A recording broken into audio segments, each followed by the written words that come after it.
สวัสดีค่ะ Lady Beauty Blogger ค่ะ วันนี้นะคะสาว LBB จะมาเสนอการแต่งหน้าระดับ Full Coverage High End ค่ะ เริ่มกันเลยนะคะ เริ่มจาก Smart Box ค่ะ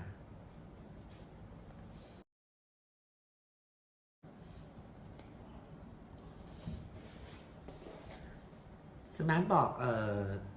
ตัวนี้นะคะ เป็นพรามเมอร์ที่ช่วยทำให้ผิวเราเป็นการเตรียมผิวก่อนนะคะ ให้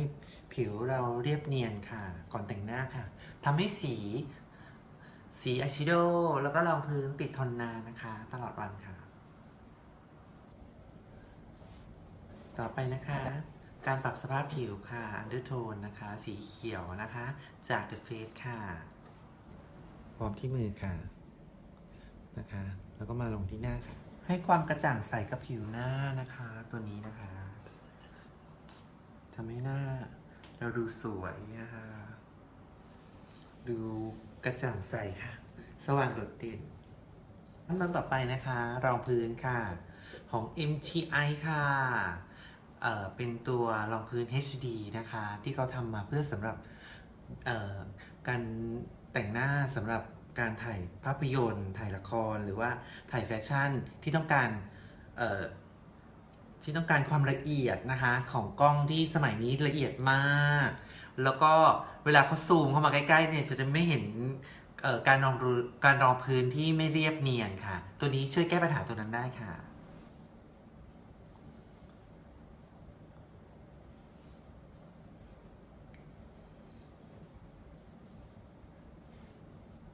เลิศอยู่นะจากเสียงออกวิเลิศเชียร์มันต้องลงกับมือนะอันเนี้ยพี่พูดอะไรก็ได้ว่าลงอันนี้ต้องลงเราว่าลองแล้วลงกับมือว่าโอเคพูดก็ได้ค่ะอันนี้นะคะเราก็นะคะใช้มือเกลี่ยเลยค่ะเราไม่ได้ใช้ฟองน้ำหรือแปรงนะคะ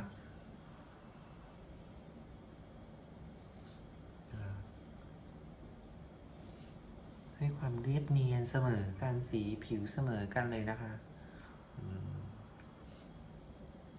ตรงนี้ต้อง must have เลยนะคะรองพื้นของ MTI ตัวนี้ค่ะดีมากเลย550ราคา550 บาทค่ะนะคะไม่แพงค่ะสำหรับใต้ตานะคะเราในส่วนที่เข้าซอกเข้ามุมค่ะเราก็จะใช้ตัวแปรงนะคะในการช่วยเกลี่ยนะคะ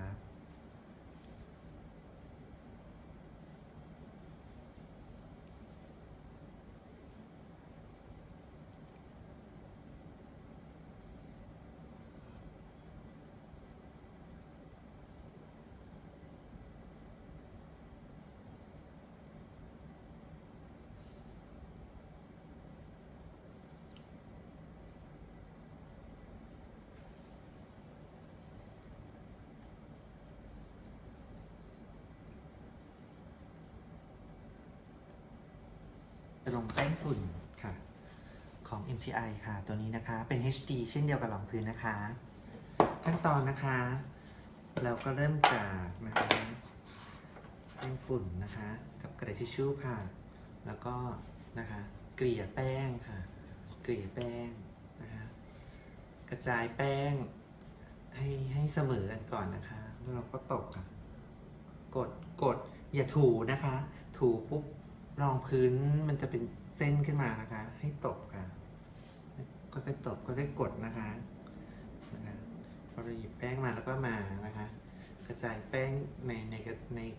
กระดาษทิชชู่ก่อนนะคะ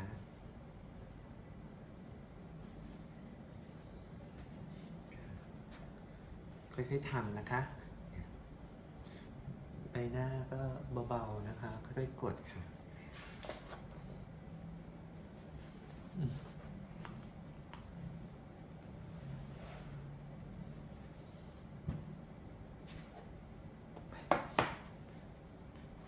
แป้งตัวนี้นะคะจะให้ความละเอียดนะคะสีเบอร์นี่นางแบบใช้เบอร์ C1 นะคะ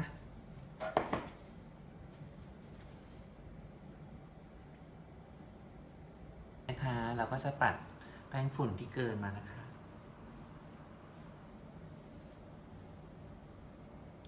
ปัดเบาๆนะคะค่อยๆปัดค่ะ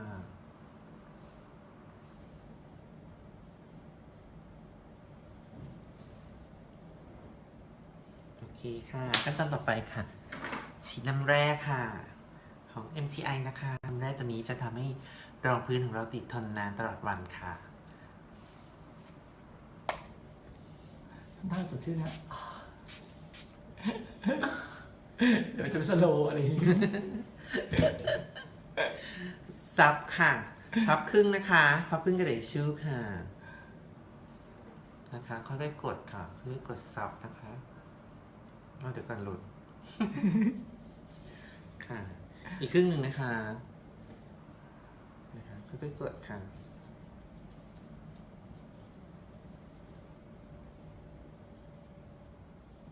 โอเคค่ะเรียบร้อยค่ะ โอเคหน้ามันเด้งจริงนะให้เรดดี้ ขีด อ่ะ ที่ดอกค่ะวันนี้นะคะ ตัวใหม่ล่าสุดที่มี3 เฉดค่ะ ให้เส้นคิ้วที่เป็นธรรมชาตินะคะ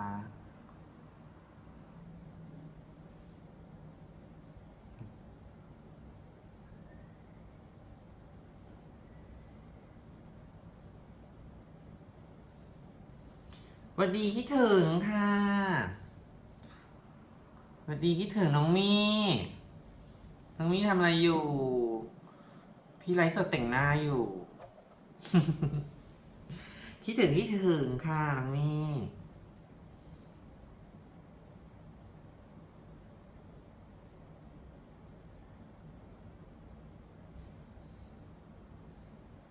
จริงๆเราต้องวัดนะคะที่ไปเรียนมาก็คือวัดหัวตาห่างช่วงกลางและช่วงท้ายของคิ้วนะคะ แต่ถ้าเราถนัดหน้าเราบ่อยๆแล้วเนี่ยเราก็วาดได้เลยค่ะนะคะคิ้ว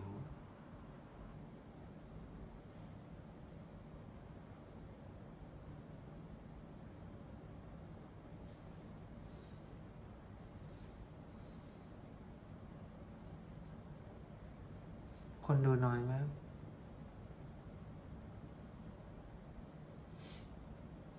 แชร์ให้ด้วยนะคะ ใครเข้ามาดูแล้วแชร์ให้ด้วยค่ะ ทั้งหมดที่แจกทองอย่าง แชร์รัวๆค่ะ แชร์รัวๆนะคะ แต่งให้มากมาสิจาน้องโอนเพื่อนรัก มาสิ มาที่ห้องบอกจะมาเที่ยวก็ไม่มาเที่ยวสักทีหนึ่งนะ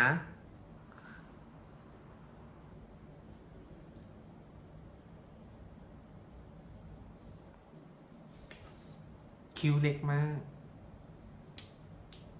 เราใช้อีกสีนึงนะคะ นี่อาจถ่ายไปเรื่อยๆเหรอ ใช่ค่ะ เดี๋ยวไปตัดเอาใช่ไหม ใช่ ค่ะ โอเคนะคะ โอเคปิดเลยค่ะชื่อ นะคะ แล้วก็เริ่มใส่วันนี้เราจะแต่งโทนสีฟ้าน้ำทะเลค่ะ ฟาดลงไปในทะเลเลยค่ะ ฟาดทะเลใส่หน้าค่ะ วันนี้นะคะ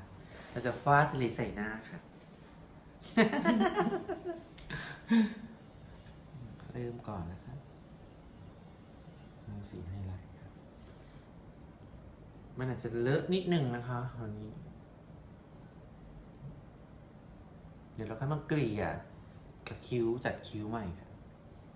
อู้ตาสีฟ้า ฟ้าทะเลจริงๆมันผสมกับสีนี้เลยคิ้วฮะ ผสมกับสีคิ้วไปเลยเนาะหรือตัวนี้มันไม่ใช่ไฮไลท์ไฮไลท์ตรงนี้มันไม่ใช่ป่ะตรงนี้เอาไว้ลงเปลือกตาอีกทีหนึ่งป่ะ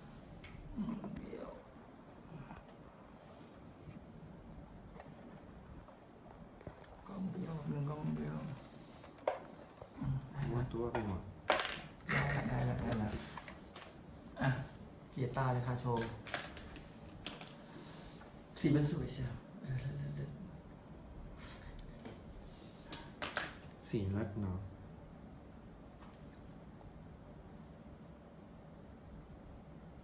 ต่อเลดนะคะ ได้แล้วค่ะไปจุดต่อเลยได้ละ ค่ะนะคะโรงเรียนรับค่ะพูดเรื่องอะไรไม่แต่งหน้าต่อดิอันนี้ไม่เกี่ยวกับโรงเรียน แต่งหน้าต่อใช่ไหม อันยังทำไม่ได้กินหนูก็ต้องมานั่งดูถ่ายแล้วครับพี่ ค่ะขั้นตอนต่อไปนะคะ เป็นไฮไลท์นะคะจาก Hourglass ค่ะ ตัวนี้นะคะจะให้สีที่สีไฮไลท์ที่เป็นธรรมชาตินะคะ เหมาะสำหรับเจ้าสาวค่ะ คือจะไม่เป็นเหมือนฟอสที่เงาเกินไปนะคะ มันเงาอยู่นะคุณแม่ในกล้องอ่ะเงาเลย เงาไหม เงาค่ะ ในกล้องอะขึ้นเงาเลยอะ ตรงส่วนไหนที่เราต้องการให้ขึ้นเงานะคะ เราก็จะปัดไปนะคะเช่นโหนกแก้มค่ะ หน้าผากค่ะ จมูกค่ะนะคะ มุมปากด้านบนค่ะ ก็ต้องปัดให้มันปัดแล้วออกมาแล้วหน้ามันดูเป็นหน้ามันดูเป็นงานผิวอะค่ะ จริงๆหน้าผิวเป็นผิวเลย มันมีความเป็นน้ำมันมันวาวไง ไหมคะ แต่สวย สวยนะ สวยจริงเลิศงานผิวงานเกาหลีอ่ะ ค่ะ โอ้ย ขั้นตอนต่อไปค่ะ ปัดแก้มปัดแก้มมาชา